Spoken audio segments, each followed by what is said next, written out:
I need to tell this story because it's been eating at me for 2 years, and I'm finally in a place where I can talk about it without looking over my shoulder. What I discovered in my senior year of high school didn't just change my life, it destroyed an entire community's trust, ended careers, resulted in criminal charges, and honestly, I'm still not sure if I did the right thing. But I'm getting ahead of myself. My name is Alex, I'm 20 years old now, and I grew up in a small town in rural Pennsylvania called Millbrook. Population, 4,200.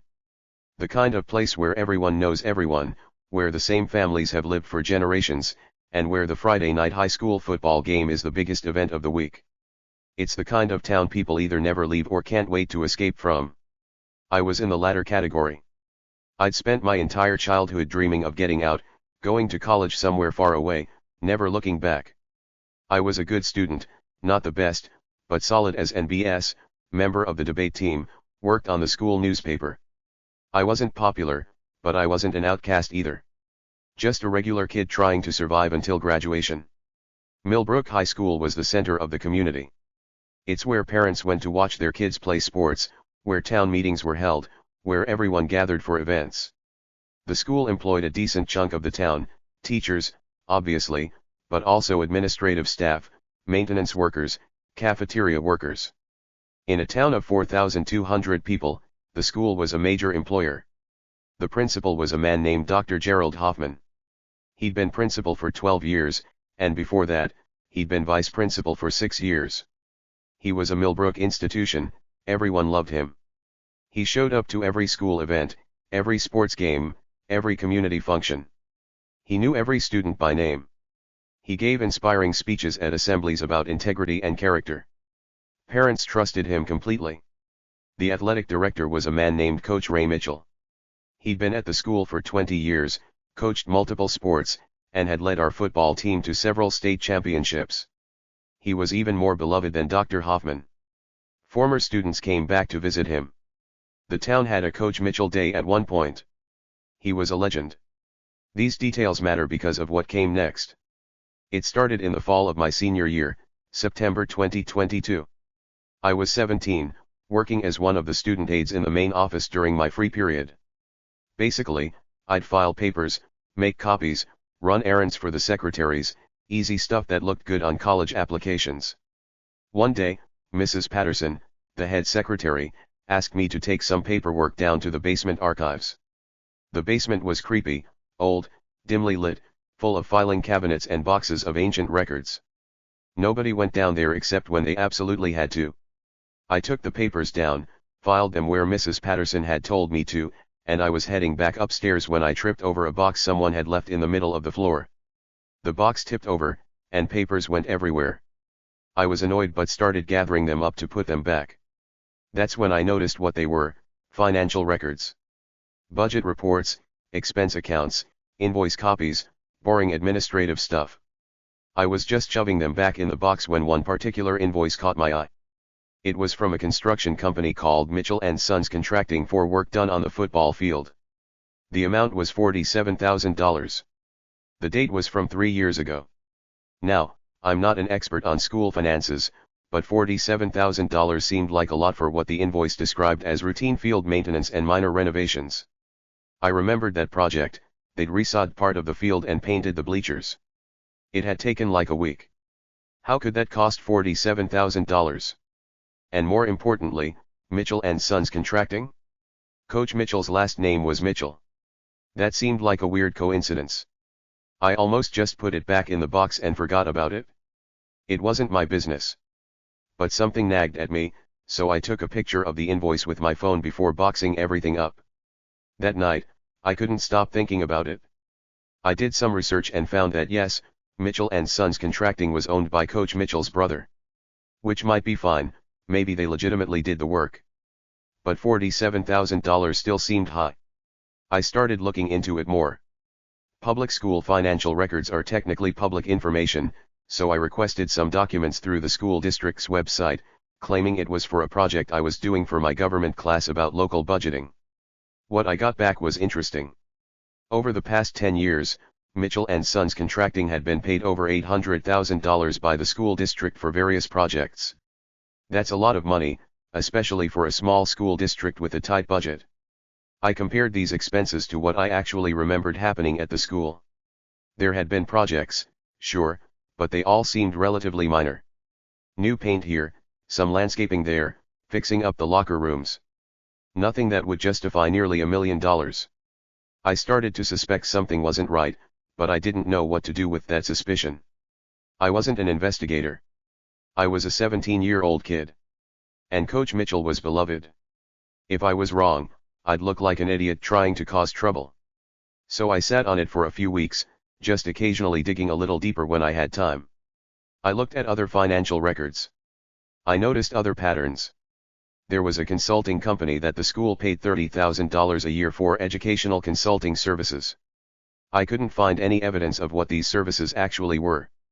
The company was registered to an address that turned out to be Dr. Hoffman's brother-in-law's house. There was a technology services company that got paid huge amounts to maintain the school's computers and network. But I knew for a fact that most of that work was actually done by Mr. Chen, the computer science teacher, as part of his regular job duties. The more I looked, the more irregularities I found. It was like once I noticed the first thread and pulled on it, the whole thing started unraveling. But I still didn't know what to do. These were pillars of the community. Dr. Hoffman and Coach Mitchell were respected by everyone. Who was going to believe me, a high school senior, if I accused them of financial impropriety? Then something happened that forced my hand.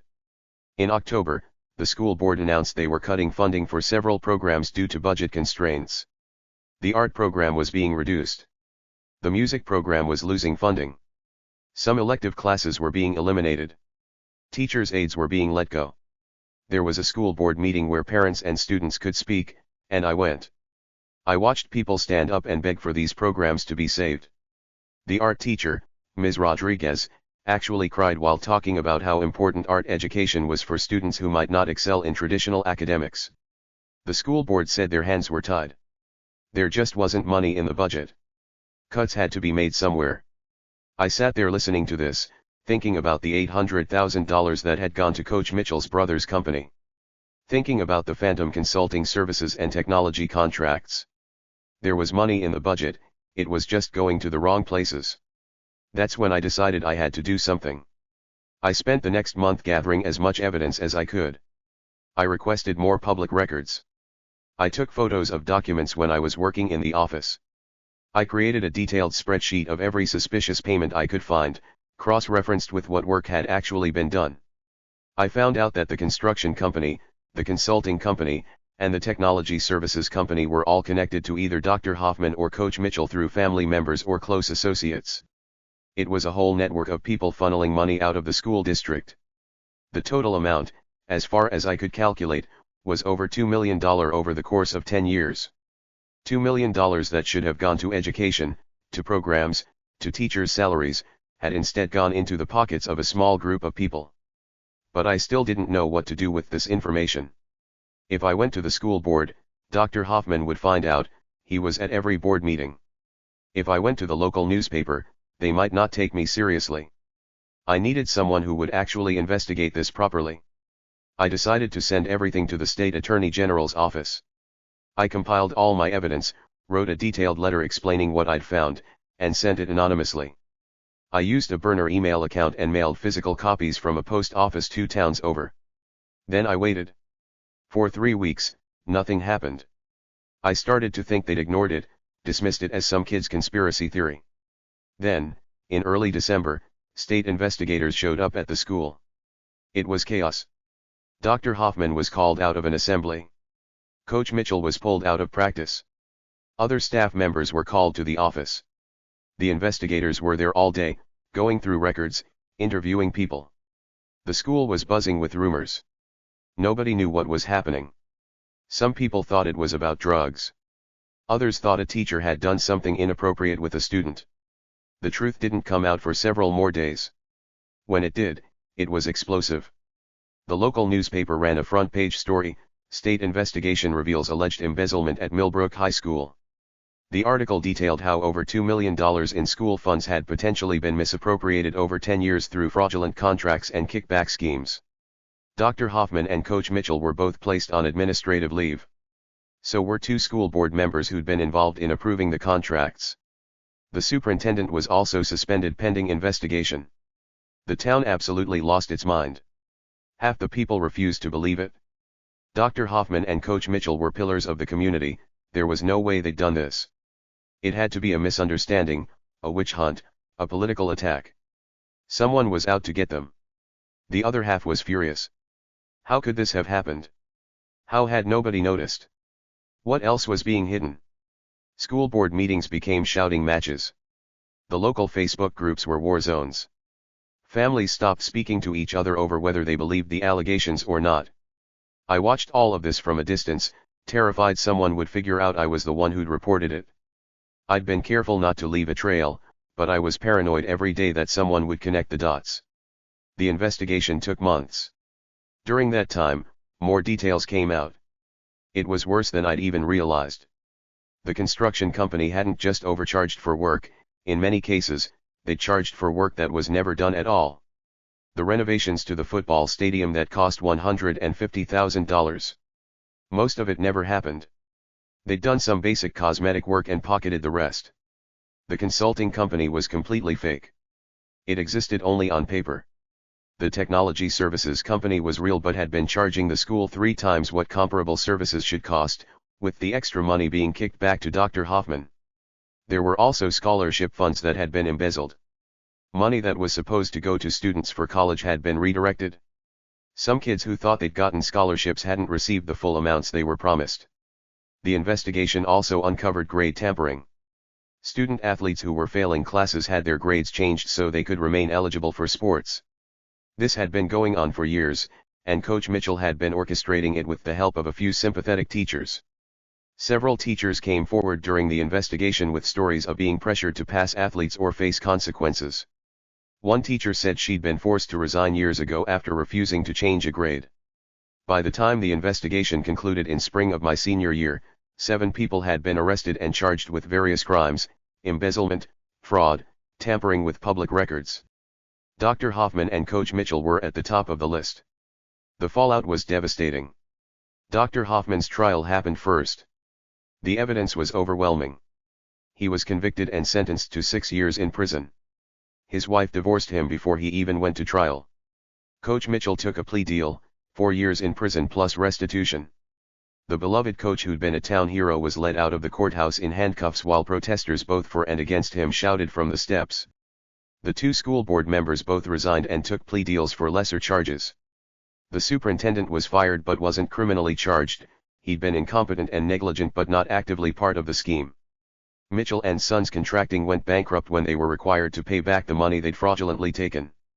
Coach Mitchell's brother lost everything. The school district had to be put under state oversight. New leadership was brought in from outside. Several teachers who'd been involved in the grade tampering were fired. But the damage went way beyond the people directly involved. The town was torn apart. Families who'd been friends for generations stopped speaking. People took sides: either you believed Dr. Hoffman and Coach Mitchell were criminals, or you believed they were victims of a corrupt investigation. There was no middle ground. The high school's reputation was destroyed. Colleges started questioning the validity of grades and transcripts from Millbrook High. Students who'd already graduated had to deal with the suspicion that maybe their achievements weren't legitimate. The football program, which had been the pride of the town, was put on probation by the State Athletics Association. Scholarships were revoked. Some students lost their college opportunities. Local businesses suffered because people from surrounding towns didn't want to be associated with Millbrook. The town became known as that place where the school was corrupt. Property values dropped. People started moving away. The town that I'd grown up in, for better or worse, essentially died. And through all of this, I kept my mouth shut about my role in it. I graduated in June of that year. At graduation, the interim principal gave a speech about integrity and doing the right thing even when it's difficult. I wondered if she'd still say that if she knew I was the anonymous tipster who'd started all of this. I went off to college in New York, far away from Millbrook. I've been back twice in 2 years, once for my grandfather's funeral, once for Christmas. Each time, the town looked a little more dead.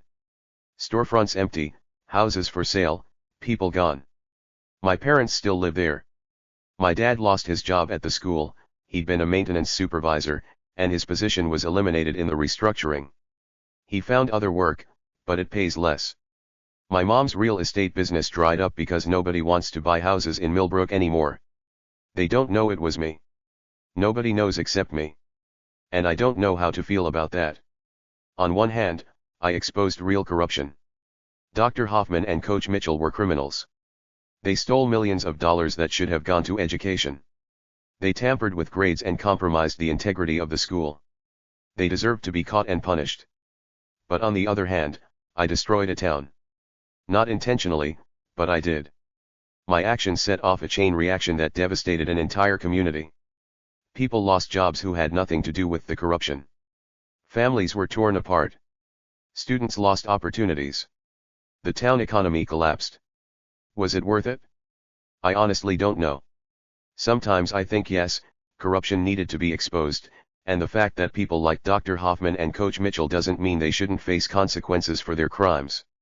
Justice matters more than comfort. But other times I think about my dad struggling to pay bills because he lost his job. I think about my former classmates whose college plans fell through because their high school's reputation was destroyed. I think about local business owners who lost everything through no fault of their own. I think about the kids who are going through Millbrook High now, getting a worse education because the district is broke and under state control. Did they deserve that? Do the innocent people who suffered deserve it because I wanted to expose the guilty? I've talked to my therapist at college about this, not giving details, just talking about the ethics of whistleblowing and unintended consequences.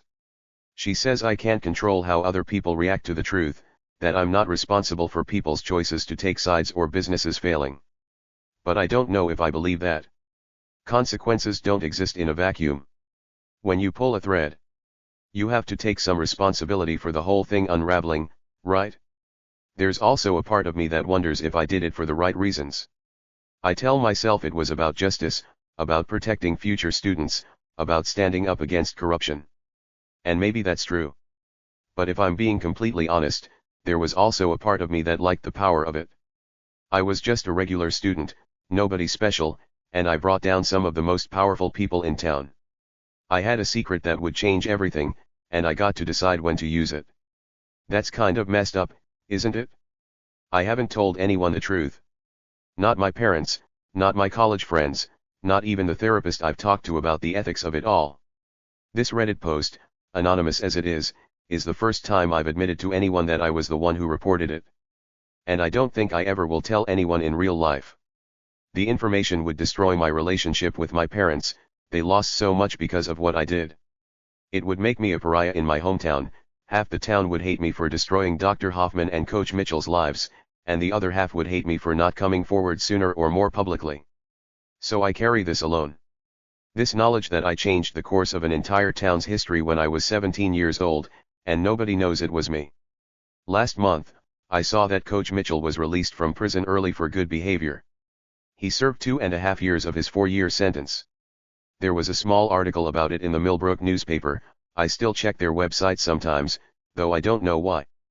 The comments section on the article was depressing. Half the people were celebrating his release, saying he'd been treated unfairly, that he was a good man who made mistakes. The other half were angry he didn't serve his full sentence, saying he'd gotten off easy. Nobody was talking about the actual victims, the students who'd been cheated out of proper education, the kids who'd lost scholarship money, the teachers who'd been forced out for refusing to participate in the corruption. That's what bothers me most, I think. The whole situation became about sides, about loyalty to Dr. Hoffman and Coach Mitchell versus loyalty to some abstract idea of justice. The actual harm done got lost in the tribal warfare.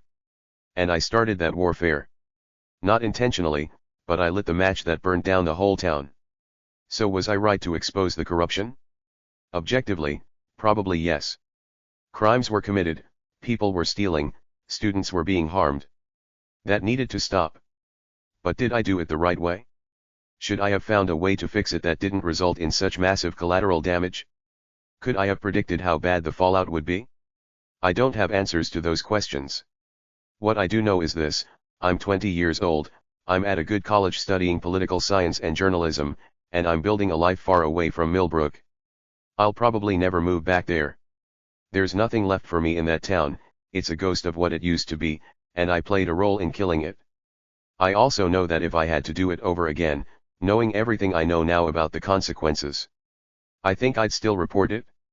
Maybe that makes me a bad person. Maybe it makes me someone who values abstract principles over real people's well-being. Or maybe it just makes me someone who believes that the truth matters, even when it's ugly and destructive and ruins everything. The thing about exposing corruption is that it's never clean. You can't surgically remove the bad actors without affecting the whole system they're part of. When you pull someone down from a position of power, people who depended on that power structure suffer too. But if you don't pull them down, the corruption continues. More money gets stolen. More grades get changed. More students get cheated. The people in power keep benefiting while everyone else pays the price. There's no good answer. There's just the choice you make and learning to live with it. I'm learning to live with mine. Some days are easier than others. I'll probably never tell anyone in my real life about this. I'll graduate college, start a career, maybe move to a city where nobody has ever heard of Millbrook, Pennsylvania. I'll build a life where this is just a story from my past, not something that defines me. But I'll always know. I'll always carry the secret that I was the one who brought down an entire town's establishment. The anonymous 17-year-old who found the evidence, compiled the report, and sent it to the state attorney general. I did that. For better or worse, I did that. And I'm still not entirely sure if it was the right thing to do.